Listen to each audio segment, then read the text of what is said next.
Universal Colony Year 118, a time where the endless wealth of history continues unabated. Let's go back 1 year to the UCY 117. The Empire of Thalos declares war upon all neighboring star systems, the dozens of space and planetary colonies within them. The Empire's military power is at equal strength with each of the governments they are at war with, so they are caught in a stalemate.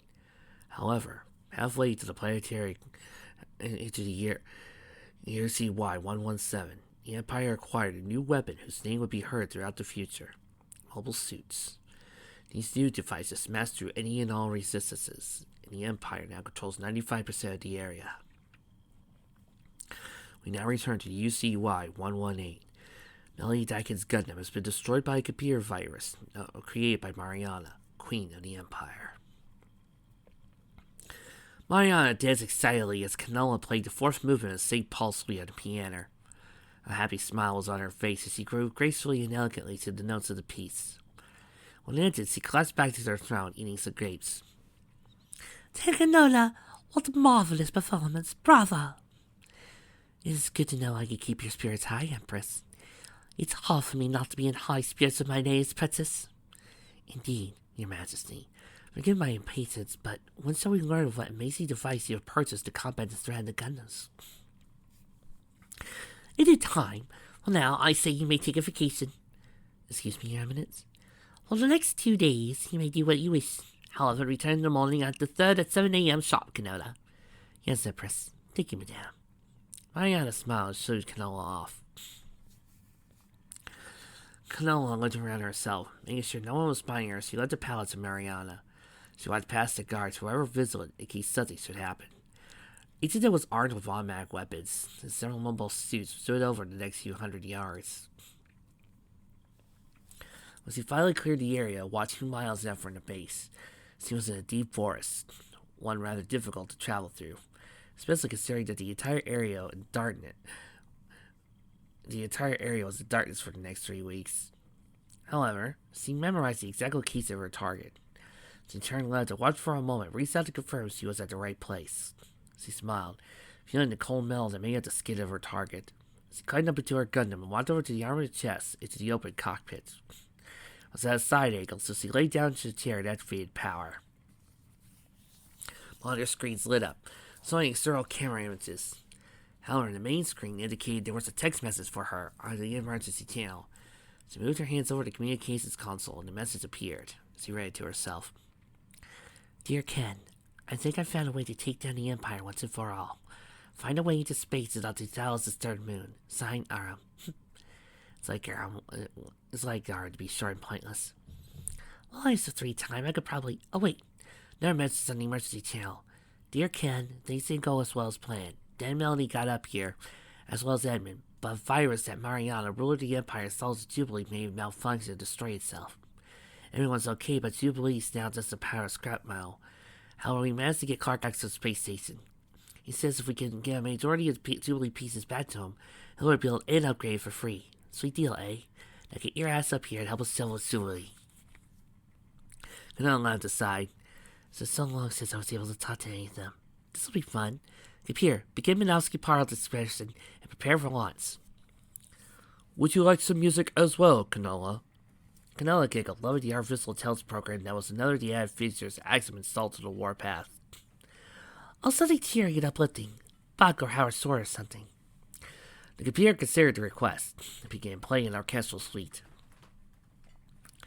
Canola winced and closed her eyes, breathing deeply as the warpath ascended through the atmosphere. Although she had relatively adapted to landing her Gundam, it was ASET that was always difficult to her stomach.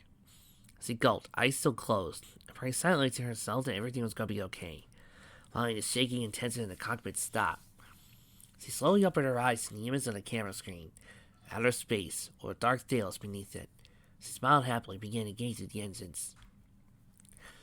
About time you got here. Canola rolled her eyes. She flipped the switch on the communications console. Well, to you too, Aram. Geez, Ken, I only had to send like 1 billion messages to finally get you here. Now follow me. We need to start gathering up Jubilee's debris. Canola eyed. Navigating the auto-navigation system of Warpath, so it followed Arsenal. She rised back in her chair and turned on Classical Gas by Mason Williams. She smiled at the loud, hard tones of the piece, and her thoughts went back to her fact that Mariana had purchased a new mobile suit off of Clark Axum. She wondered what Axum's angle is all this. Surely profit was not his true goal, was it? The man seemed to have enough money already, and by helping your sisters, it would only make certain that if her sisters did win, his money would be useless, because the galactic currency would certainly change since money would have little or no value. Hey, Ken, wake up! Canella instantly snapped out of her daydreams and ponderings. Warpath and Arsenal were approaching the debris. Canella leapt in and gasped at the image before her. One of the glorious appearances of Jubilee was now strewn about metal scraps and shavings all over the general area. The blue color that gave its appearance of strength was black and darkened by the explosion that destroyed Jubilee. The one piece that was still relatively intact was the head, with only a small amount of bomb part missing. Canella enhanced the zoom on it, and saw that Melanie herself was outside in a spacesuit, looking at the head. She slowly reached hand out and struck the face, almost as she was trying to comfort it. Canella figured that Melanie and Jubilee had formed a deep bond while she had been working for Mariana. Good, you're here. Canella was looking at bright out of her trance by her voice. She smiled, remembering the cold, soulless voice of Edmund Sabumi. Hello, Ed. How are you? If I told you people once. Hey, beautiful. How are things going? Canella giggled. The last time she had a carrot den had been at the Focus, the Empire's premier communications and scanning information relayer communicator. Gollum was collecting a lot of smaller pieces of debris, placing them all in a large transport vessel that could have held 3 of the Gundams. Oh, things are fine. Now, besides for the salvage operation for Jubilee, what was the big plan to take out the Empire? Well, you see that other Gundam over there? Well, that's just some guy named Zex. His Gundam's made out of the same materials as the one that fought Quista. So I thought we could use it to bring down the Empire's HQ. I was wrong. So right now you know of Edmund's victory over that thing. Yeah, it's one of Mariana's favorite subjects.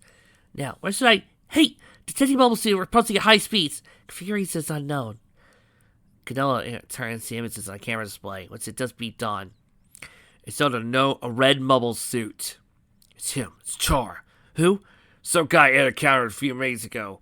Had a similar story to Sexy over here.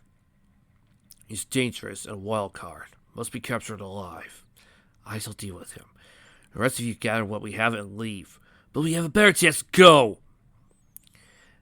You heard him, man. Let's move out. Let's move out.